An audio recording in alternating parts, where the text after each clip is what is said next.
अरे ये क्या किया तुमने, बिना आलू धोए उसे छीलना शुरू कर दिया। पहले आलू धो लेती, कितने गंदे आलू हैं। दीदी छिलका तो आलू का ही है, क्यों बार बार एक ही सब्जी को धोकर अपना टाइम वेस्ट करो। कविता की बात सुनकर नेहा चुप हो जाती है और कुछ देर बाद कविता सब्जी बनाने लगती है और सब्जी में मिर्च डालती है। अरे क्या कर रही हो, सारी मिर्च सब्जी में ही डाल दोगी क्या? सब्जी खाई भी नहीं जाएगी। दीदी ये मिर्च बिल्कुल भी तीखी नहीं है, फिक्र मत करो। और वैसे भी इसमें मैं थोड़ी दही डालूंगी ताकि सब्जी का स्वाद बढ़ सके, इसलिए मिर्च डालने दीजिए, बिल्कुल तीखी नहीं होगी सब्जी। अच्छा तो तुम ऐसे बनाती हो खाने का स्वाद बढ़ाने के लिए, सही है बनाओ। आज जेठानी जी को क्या हो गया है, वैसे तो ये रसोई में आती नहीं, पर आज सुबह से मेरे साथ रसोई में खड़ी है। ये नहीं कि खड़ी है तो कुछ काम भी करवा दें, नजर तो मुझ पर ऐसे गड़ा कर रखी है मानो जैसे मैं खाने में जहर मिला दूंगी। अब कविता को भी समझ आने लगता है कि उसकी जेठानी उस पर नजर रख रही है। इसी तरह कुछ दिन बीत जाते हैं और एक दिन जब कविता छत पर कपड़े डाल रही होती है तो नेहा उसके पीछे आती है और उससे जैसे ही कहने लगती है तो कविता डर जाती है और वो पीछे मुड़ती है।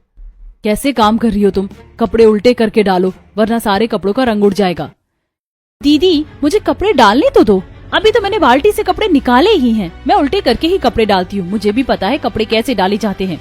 हाँ जानती हूँ मैं, तुम हर काम में बहुत तेज हो। मैं तो बस तुम्हें ये बताने के लिए आई थी कि छत पर आई हो कपड़े डालने के लिए, वो छत की सफाई भी कर देना। देखो छत कितनी गंदी हो रही है। इतना बोलकर नेहा अपनी देवरानी को घूरते हुए नीचे जाती है और तभी उनकी एक पड़ोसन शोभा कविता से कहती है, बहू तुम्हारी जेठानी कामों में तुम्हें मदद करवाती है या नहीं, या सिर्फ तुम्हें परेशान करती है? ऐसा नहीं है आंटी जी, दीदी हर काम में मेरी मदद करवाती हैं। ये तो बहुत अच्छी बात है बहू। कविता बात करते हुए कपड़े तार पर डालकर छत की सफाई करती है और इसी तरह कुछ दिन बीत जाते हैं और एक रात नाइट ड्रेस में बेड पर बैठे हुए। क्या हुआ कविता, तुमने सिर को चुन्नी से क्यों बांधा हुआ है? तबीयत तो ठीक है? सर दर्द से फटा जा रहा है और ये सब तुम्हारी भाभी की वजह से हो रहा है। 24 घंटे मुझ पर नजर रखती हैं, ये नहीं कि काम में मदद करवा दे। अच्छा तो ये बात है। जब कविता अपने पति से कमरे में बात कर रही होती है तो उस वक्त भी नेहा नाइट ड्रेस में उसके कमरे के बाहर दरवाजे के छेड़ से झांक रही होती है। सब लोग इसकी कितनी तारीफ कर रहे थे और इसे देखो मेरी बुराई कर रही है। इससे तो काफी अच्छी थी मेरी बहन, पर इन लोगों को तो ये चुड़ैल पसंद आई। बहू तुम छोटी बहू के कमरे के बाहर क्या कर रही हो? वो पापा जी। अगर बहू को पता चला तो उसे बहुत बुरा लगेगा। अब झांकना बंद करो और अपने कमरे में जाओ। तुम्हारी बहन को इस घर की बहू नहीं बनाया, बस इसीलिए तुम इस हर वक्त छोटी बहू पर नजर रखती हो ना। तुम्हारी सास बता रही थी मुझे, अपनी हरकत सुधार लो, इससे पहले कि मैं कोई कठोर कदम उठाने पर मजबूर हो जाऊं। अपने ससुर की डांट खाकर नेहा अपने कमरे में जाती है। पानी लाने में इतना समय लगता है, हाँ? और पानी भी नहीं लेकर आई, अब मुझे ही लाना पड़ेगा। मुझसे बात मत करो, पति होकर भी तुमने मेरा साथ नहीं दिया। अगर मेरी बहन मेरी देवरानी बनती तो कितना अच्छा होता। मेरी वो देवरानी देवर जी से ही मेरी बुराई कर रही थी, एक नंबर की चुड़ैल औरत है।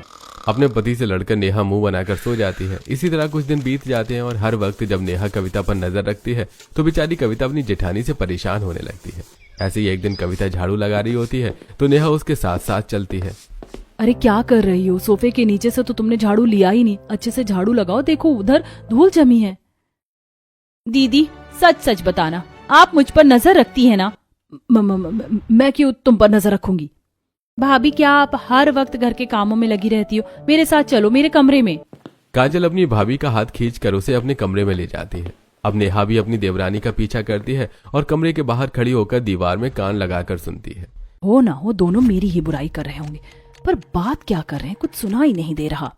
जब नेहा दीवार में कान लगाकर सुन रही होती है तो कविता कमरे से बाहर आती है और अपनी जेठानी को ऐसे देखकर बोलती है, दीदी आज तो मैंने आपको रंगे हाथों पकड़ा है, अब क्या बोलना है आपको? मुझ पर नजर रखना छोड़ दीजिए।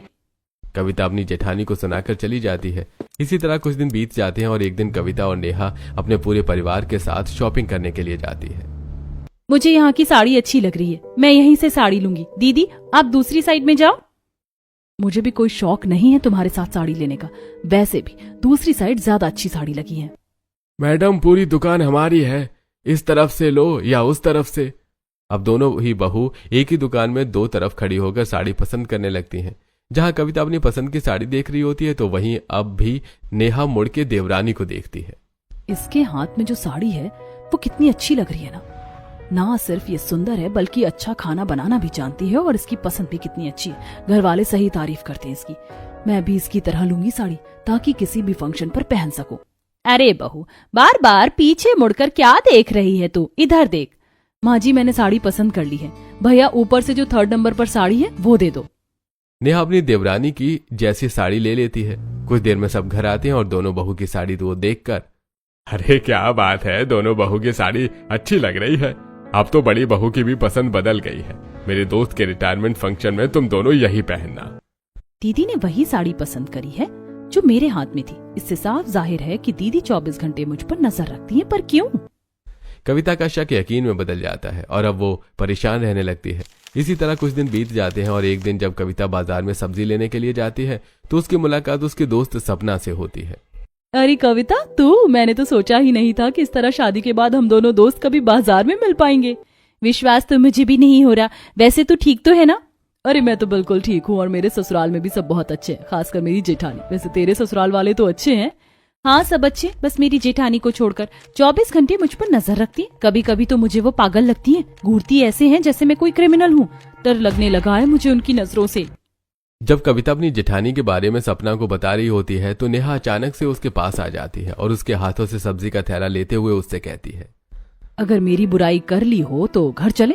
खाना बनाने के लिए देरी हो रही है और आज मैं भी तुम्हारे साथ घर के काम करवाऊंगी। दीदी आप यहाँ भी आ गई। आपसे कितनी बार बोला है मुझे इस तरह से डराया मत करो। अचानक से मेरे सामने आ जाती हो और अब आप मुझ पर नजर रखना भी बंद करो। मुझे पता है आप मुझ पर 24 घंटे नजर रखती हैं। काम तो ये कुछ करवाती नहीं है, मुझ पर नजर रखने के लिए ही काम का बहाना बना रही हैं। कुछ भी मत बोलो। इतना बोलकर नेहा कविता के साथ घर आती है। कुछ ही देर में पूरा परिवार खाना खाकर अपने कमरे में सोने के लिए चला जाता है, पर कविता को नींद नहीं आती और वो डर के बेड पर बैठी रहती है। क्या हुआ कविता, तुम इतनी डरी हुई क्यों हो? सो जाओ। आपकी भाभी ने मुझे डरा के रखा है। आपको मेरी बात पर विश्वास नहीं होता, पर आपकी भाभी 24 घंटे मुझ पर नजर रखती है। अब उनकी नजरों से मुझे डर लगता है। जिस तरह वो मुझे घूरती हैं, ऐसा लगता है कि वो मुझे जिंदा ही खा जाएंगी। अच्छा ठीक है, मैं इस बारे में कल भाभी से बात करूंगा। फिलहाल तो तुम सो जाओ। सुमित कविता को लिटा देता है और चद्दर उड़ाकर कविता को सुला देता है और खुद भी सो जाता है। इसी तरह कुछ दिन बीत जाते हैं और एक दिन जब कविता घर के बाहर काम करते हुए अपनी पड़ोसन से बात कर रही होती है तो अचानक से नेहा उसके सामने आ जाती है। हमारी पड़ोसन सही नहीं है, इनसे बात मत किया करो। हाँ बहू, हम सब बुरे हैं, बस तुम्हारी जेठानी ही अच्छी है, इसकी नजरों के सामने ही रहना। पड़ोसन की बात सुनकर नेहा अपनी पड़ोसी को भी घूरने लगती है और उसके पड़ोसी डर कर घर में चले जाते हैं, जिसके बाद कविता भी नेहा की आंखों से डर जाती है और अंदर जाकर घर के काम करने लगती है और नेहा सोफे पर बैठकर बस कविता को ही देखती है। जेठानी जी को क्या हो गया है? क्या वो सच में इतनी अजीब है कि मुझे घूरना कब बंद करेंगी? इनकी नजरों से कैसे बचूं? अच्छे से काम करना, क्योंकि मेरी नजरों से कुछ नहीं बचता और मेरी नजर 24 घंटे बस तुम ही पर है। अपनी जेठानी की बात सुनकर कविता डर जाती है और सारा काम खत्म करके कमरे में जाकर दरवाजा लगा लेती है, पर नेहा थोड़ा सा दरवाजा खोलकर उसे देखने लगती है और अपनी जेठानी को खुद पर नजर रखता देखकर कविता अलमारी के कपड़े ठीक करने लगती है। दिन हो या रात, मैं घर में रहूं या बाहर, 24 घंटे जेठानी जी बस मुझ पर ही नजर रखती हैं। क्या करूं? सुमित भी मेरी बात पर विश्वास नहीं करते, माँ जी और पापा जी से भी कुछ बोल नहीं सकती, काजल को भी मेरी बातें फिजूल लगती हैं। कविता अपनी जेठानी की नजरों से बचने के लिए पूरा दरवाजा बंद कर देती है और खुद कमरे से बाहर नहीं आती, जिसके बाद पूरा परिवार परेशान हो जाता है और जोर जोर से दरवाजा पीटता है। कविता क्या हुआ? दरवाजा खोलो, हम सब परेशान हो रहे हैं। तो तुम कल से अपने कमरे में बाहर नहीं आई। मुझे बाहर नहीं आना, मुझे आपकी बीवी की नजरों से डर लगता है। वो 24 घंटे बस मुझे ही घूरती रहती हैं। पता नहीं वो 24 घंटे मुझ पर नजर क्यों रखती हैं। बहू ये तेरी गलत फहमी है, पर फिर भी तुझे ये लगता है कि तेरी जेठानी 24 घंटे तुझ पर नजर रखती है, तो हम इस समस्या का हल निकालेंगे। तू बाहर तो आ। कुछ देर में पड़ोसी भी घर में जमा हो जाते हैं और पड़ोसी की आवाज सुनकर डरती हुई कविता बाहर आती है और वो देखती है कि उसकी जेठानी की आंखों के कंचे बाहर हैं और वो उसे ही देख रही है। देखिए माँ जी, इनकी आंखें बाहर निकली हैं, जो सिर्फ मुझे देख रही हैं। मुझे डर लग रहा है, हमारा कमरा भी साथ है, मुझे इनसे दूर करो। भाभी की आंखें हम सबकी तरह नॉर्मल हैं। अरे बहन, जब तुम्हारी छोटी बहू चाहती है कि तुम दोनों बहू का कमरा अलग कर दिया जाए, तो तुम कमरा क्यों नहीं बदल देती? नेहा बहू का कमरा इस कोने में है, अपनी छोटी बहू का कमरा अपने कमरे से बदल लो। तुम्हारा कमरा तो घर के दूसरे कोने में, इस तरह बहू को थोड़ी तसल्ली रहेगी। सही बोल रही हो तुम, देखो जरा तुम्हारी बहू कितनी डरी और सहमी हुई है। पड़ोसियों के कहने पर आशा अपनी बहू से अपना कमरा बदल लेती है। बहू अब से तू मेरे कमरे में रहना, अब तुझे बिल्कुल डर नहीं लगेगा, क्योंकि तेरी जेठानी तुझ पर नजर रखने के लिए जब तेरे कमरे के बाहर आएगी तो मेरी नजर उस पर पड़ जाएगी।